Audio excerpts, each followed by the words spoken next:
Good morning, students. How are you all? I hope you all are fine. So, children, today I am going to start a new chapter, chapter 11 from book 1, Water in the Atmosphere. So, you have already learnt that the air contains water vapor and it varies from 0 to 4% by volume of the atmosphere and plays an important role in the weather phenomena. So, start with the introduction of this part. So, water is present in the atmosphere in three forms, namely gaseous, liquid, and solid. The moisture in the atmosphere is derived from water bodies through evaporation and from plants through transpiration, which we already learnt in our earlier classes. Thus, there is a continuous exchange of water between the atmosphere, the oceans, and the continents through the processes of evaporation, transpiration, condensation, and precipitation. And these all the terms we will learn later. Clear? So, water vapor present in the air is known as humidity and it is expressed quantitatively in different ways.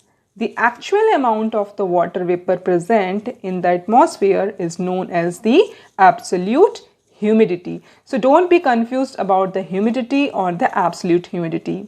Both the terms are different. It is the weight of water vapor per unit volume of air and is expressed in terms of grams per cubic meter. Done? Okay. So, the ability of the air to hold water vapor depends entirely on its temperature and the absolute humidity differs from place to place on the surface of the earth. तो अलग अलग place पे अलग अलग जो quantity है humidity की वो अलग अलग absolute humidity पाई जाती है. So the percentage of moisture present in the atmosphere as compared to its full capacity at a given temperature is known as the relative humidity. So don't be confused about it. The relative humidity and the absolute humidity and the humidity. Absolute humidity और relative humidity in दोनों में कई बार जो है difference भी पूछा जाता है. सो both the humidities are different. So with the change of air temperature, the capacity to return moisture increases or decreases and the relative humidity is also affected. So it is greater over the oceans and least over the continents. तो humidity जो है जो कि moisture जब increase या decrease होता है तो ये जो है जो कैपेसिटी है टेम्परेचर की वो काफ़ी ज़्यादा अफेक्ट भी होती है. तो ओशियंस जो हैं वहाँ पर ये ज़्यादा होती है और कॉन्टिनेंट्स के ऊपर कम रहती है. सो the air containing moisture to its full capacity at a given temperature is said to be saturated. It means that the air at the given temperature is incapable of holding any additional amount of moisture at that stage. So the temperature at which saturation occurs in a given sample of air is known as the dew point. Clear? Now come to the next point, evaporation and condensation. So we will talk about them in a detail. So let's start with the evaporation. So the amount of water vapor in the atmosphere is added or withdrawn due to evaporation and condensation respectively. So evaporation is a process by which water is transformed from liquid to gaseous state. जब पानी liquid से gaseous state में convert होता है, like जब वो evaporate होता है तो वाटर से वाटर वेपर बनता है. So heat is the main cause for evaporation and the temperature at which the water starts evaporating is referred to as the latent heat of vaporization. Clear?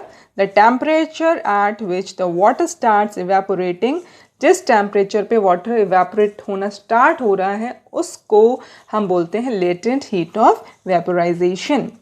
Increase in temperature increases water absorption and retention capacity of the given parcel of air. Similarly, if the moisture content is low, air has a potentiality of absorbing and retaining moisture. So, movement of air replaces the saturated layer with the unsaturated layer. Hence, the greater the movement of air, the greater is the evaporation. तो जितना movement air का होगा उतना ही evaporation भी ज़्यादा होता चला जाएगा. Now come to the condensation.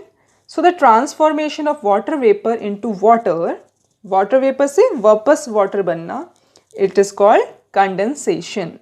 So condensation is caused by the loss of heat when moist air is cooled, and it may reach a level when its capacity to hold water vapor ceases.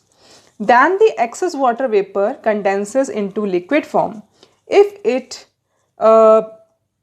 directly condenses into solid form, it is known as sublimation. जब ये directly जो है solid form में जब condense होती है तो उसको हम sublimation कहते हैं. In free air, condensation results from cooling around very small particles termed as hygroscopic condensation nuclei.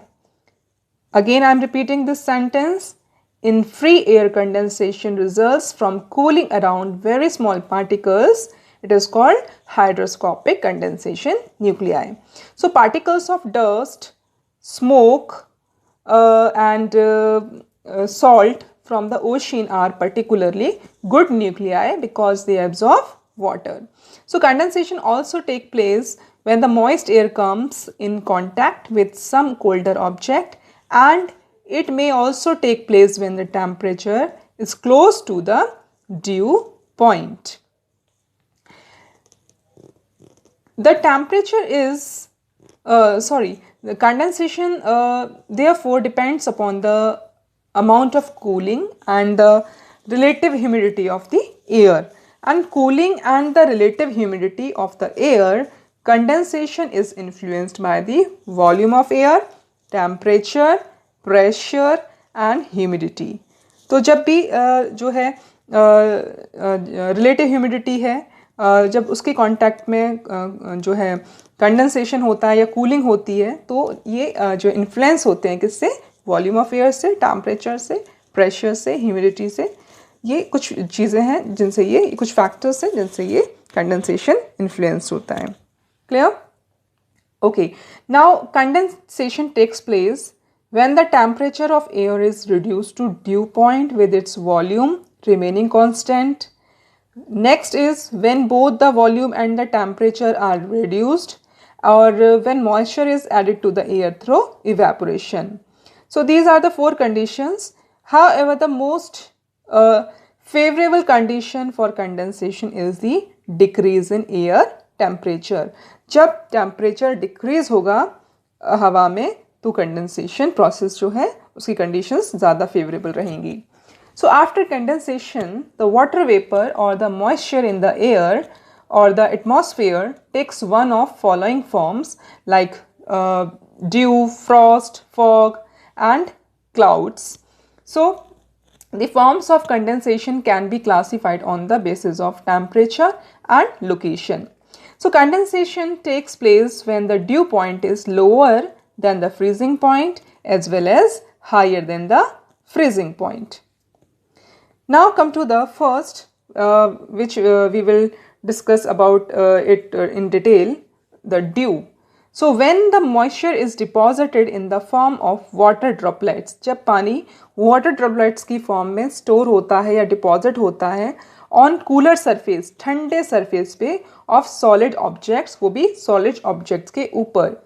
तो such as stones, grass, blades and plant leaves. देखा ना आपने उस मॉर्निंग में plant leaves के ऊपर एक जो ओस की बूंदें पड़ी रहती हैं कई बारी, हम लोग जब सुबह सुबह मॉर्निंग में गार्डन में जाते हैं that time. So it is known as dew. So the ideal conditions for its formation are clear sky, calm air, high relative humidity and cold and long nights. And for the formation of dew, it is necessary that the dew point is above the freezing point. Done. Next is frost. So frost forms on cold surfaces when condensation takes place below freezing point. It is 0 degrees Celsius and the dew point is at or below the freezing point. The excess moisture is deposited in the form of minute ice crystals instead of water droplets. The ideal conditions for the formation of white frost are the same as those for the formation of dew, except that the air temperature must be at or below the freezing point. Next is fog and mist. So when the temperature of an air mass containing a large quantity of water vapor falls all of a sudden and condensation takes place within itself on fine dust particles. So the fog is a cloud with its base at or very near to the ground. Because of the fog and mist, the visibility becomes poor to zero. In urban and industrial centers, smoke provides plenty of nuclei क्योंकि वहाँ पे बहुत ज़्यादा जो है pollution होता है तो बहुत ज़्यादा जो कार्बन पार्टिकल्स हैं जो उसको मिल जाते हैं तो दैट्स वाई जो इंडस्ट्रियल एरिया है या अर्बन एरियाज़ हैं तो ऐसी जगहों पे ड्यू टू द स्मोक की वजह से बहुत सारे न्यूक्लियाई इनको मिल जाते हैं. So with the help of the nuclei the formation of fog and mist is done. So such a condition when fog is mixed with smoke is described as smoke. जब वो smoke के साथ मिल जाता है जो fog है उसको हम smoke कहते हैं. ठीक है. So the only difference between the mist and fog is that mist contains most moisture than the fog. अगर हम mist और जो fog है इन दोनों को अगर हम differentiate करें या उनको इनमें एक कोई भी एक डिफरेंस बताएं तो इनमें मामले से एक डिफरेंस ये होता है कि जो मिस्ट है वो फॉग के मुकाबले उसमें ज़्यादा मॉइस्चर कंटेंट रहता है. So in mist each nuclei contains a thicker layer of moisture and mist are frequent over mountains as the rising warm air up the slopes meets a cold surface. So fogs are drier than the mist and they are prevalent where warm currents of air come in contact with cold currents. So fogs are mini clouds in which condensation takes place around nuclei provided by the dust, smoke and the salt particles. Next is clouds. So cloud is a mass of minute water droplets or the tiny crystal of ice formed by the condensation of water vapor in free air considerable elevations. So as the clouds are formed at some height over the surface of the earth, they take various shapes. So according to their height, expanse, density and transparency or opaqueness, clouds are grouped under 4 types. First is cirrus, cumulus, stratus and nimbus. So we will discuss this in detail. Cirrus clouds are formed at high altitudes.